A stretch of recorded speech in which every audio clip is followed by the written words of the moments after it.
Hi, I'm Rachel from Ally Safety, and if you haven't heard yet, OSHA has rolled out new requirements for submitting injury and illness logs. And today, I'm going to break it down for you. So grab a cup of coffee, hit that like button, and let's dive in. To start off with, let's quickly review what OSHA 300 and 301 logs are.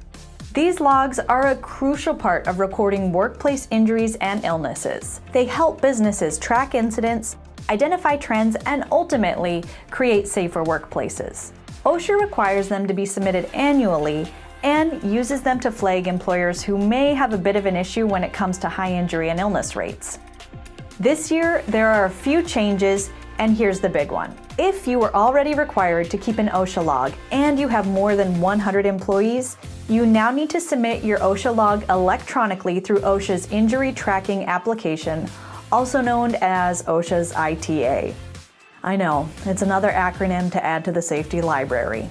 Submitting electronically is the big change, and I'll include a link in the description below for you to check out OSHA's ITA site. The system is actually fairly simple to navigate, and there are a few ways to submit the data.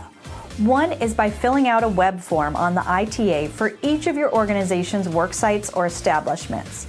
The second is by submission of a batch CSV file containing data for multiple work sites and submitting it all at once.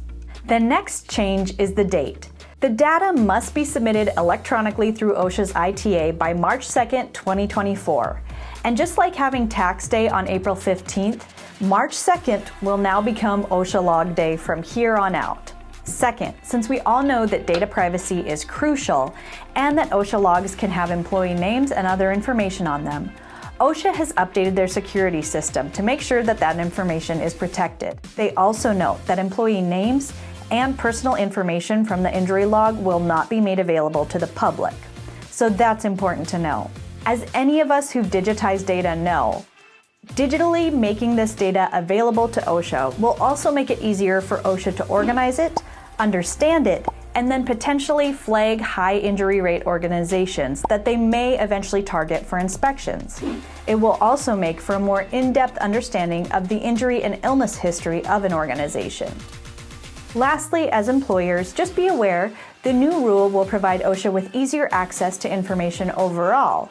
So it's more likely that they may enter an establishment with the names of those who've been injured and potentially ask those employees for interviews.